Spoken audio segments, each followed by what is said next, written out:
Hello everybody, welcome to the Pak forex academy. मैं हूं मोहम्मद जुबैर सुल्तान और आप देख रहे हैं पाक फॉरेक्स एकेडमी यूट्यूब चैनल या फेसबुक पेज। सबसे पहले आप तमाम तर लोगों को आज की इस डेली फॉरेक्स फोरकास्ट के अंदर वेलकम करता हूं। आज हम 31 जनवरी को एनालिसिस करने जा रहे हैं। एज यूजुअल सबसे पहले हमारे पास है जी AUD USD। AUD USD में हम 4 आवर के चार्ट को अगर यहाँ पे मद्देनज़र रखते हैं तो हमारे पास ये एक बहुत ही स्ट्रॉन्ग सेलिंग आई खड़ी है वो लोग। ये देखें जी, ये हमारे पास काफ़ी स्ट्रॉन्ग सेलिंग आई खड़ी है जिसकी ये एक रीट्रेस की एंट्री बननी है। अब इस रीट्रेस को हमने यहाँ से अगर 4 आवर के अंदर देखते हैं तो मार्केट में इस जगह पे सप्लाई में एक स्ट्रॉन्ग डिक्रीज हमें दिख रहा है। ऑन द अदर हैंड अब यहाँ पे मार्केट स्ट्रक्चरली क्या कर रही है। H4 में मार्केट का ये लास्ट स्ट्रक्चर था और मार्केट ने फॉर द फर्स्ट टाइम इसको ब्रेक किया है। तो जाहिर है इसके ब्रेक के बाद मार्केट ने एक सेल साइड मूव देना था और ये मार्केट ने यहाँ पे सेल साइड मूव दी है। अब मार्केट यहाँ से थोड़ा सा नीचे आके इस लिक्विडिटी को क्लियर करके यहाँ से दोबारा अपसाइड जाना शुरू करेगी। यानी कि आज के दिन में अगर हम H1 में आना चाहते हैं तो H1 में हमें यहाँ पे एक लिक्विडिटी क्लियर मिलना चाहिए और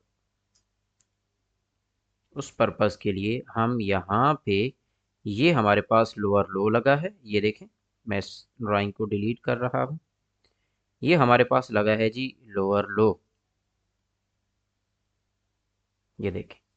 मगर इस लो के लगने के बाद यहाँ देखें, यहाँ पे कंपैरेटिवली सप्लाई उतनी नहीं है जितनी होनी चाहिए थी। तो मार्केट यहाँ से उठ गई है ये लिक्विडिटी उड़ा के। अब मार्केट का पर्पस यहाँ से थोड़ा सा मज़ीद अप जाके हो सकता है इस एरिया की लिक्विडिटी क्लियर करके फिर फर्दर अप डायरेक्शन को मूव करे। तो इसीलिए AUD USD के अंदर अगर आप देखेंगे तो वक्ती तौर पे आपको कुछ देर में बुलिश दिखेगी मार्केट और फिर बेरिश से बुलिश दोबारा अपना सफ़र कंटिन्यू करेगी और यही मैनिपुलेशन होती है अगर आप इस फोरकास्ट में की गई बात को समझ जाएं तो। नेक्स्ट हमारे पास है जी GBP USD। GBP USD को अगर मैं देखता हूँ तो ये एक कंसोलिडेशन रेंज के अंदर आ चुका है, कंसोलिडेट कर चुका है वक्ती तौर पे। तो हमें इसको 4 आवर में देखना पड़ेगा पहले।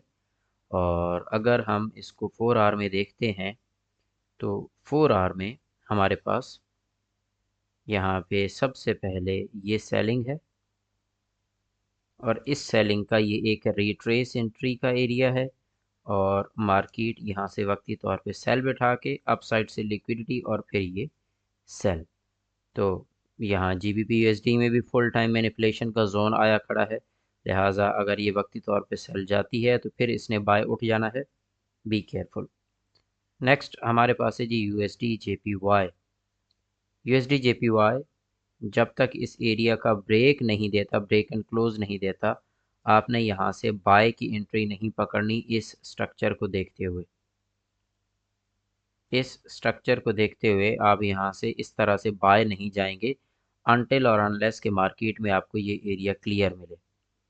On the other hand scenario ये ज़्यादा स्ट्रॉन्ग है कि मार्केट इसी करंट पोजीशन से थोड़ा सा अप मूव करके यहाँ से वापस सेल कर जाए। तो USD JPY के अंदर आपको बाय के लिए एक सर्टेन जोन मार्क है, इससे ऊपर ऊपर आप बाय करें और सेलिंग के लिए मार्केट में इसी लेवल से नीचे आपको एक अच्छी सेलिंग मिलने वाली है।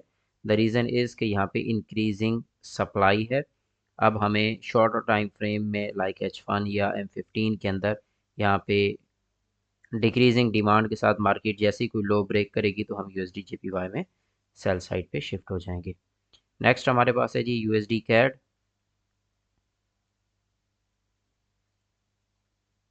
USD CAD को अगर हम यहाँ पे मार्क करें तो इसने ये सारी लिक्विडिटी को वन गो में क्लियर कर दिए।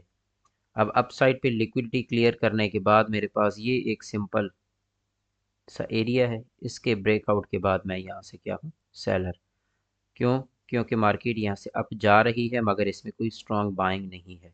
तो आप इसको जब लोअर टाइम फ्रेम पे चेक करेंगे वहाँ पे decreasing supply, sorry in decreasing demand के साथ मार्केट कोई भी लो ब्रेक करेगी तो यहाँ पे हम सेलर हो जाएंगे। नेक्स्ट हमारे पास है जी XAU USD। XAU/USD जी इस वक्त कंसोलिडेट कर गया है और ओवरऑल अगर इसका सिनेरियो देखें तो अप साइड पे इसका आपके पास टारगेट बन रहा है अप्रॉक्सीमेट 28 या 25 के आसपास का। आपको 25 से 30 की रेंज के अंदर मार्केट अप साइड पे टारगेट करती दिख सकती है। तो आपने इसको 25 की रेंज तक ऊपर देखना है अप साइड पे, यानी कि मार्केट अगर यहाँ से अप साइड पे उठती है तो आपको इस एरिया तक इसको बाय जाता देखना है, और अगर ये सेल आती है तो इसके पास ये जोन है। फिल वक्त क्योंकि मार्केट कंसोलिडेशन में है तो आज ये जब लंदन और यूएस का मर्जर होगा तो ये आपको एक अच्छा मूव देगा।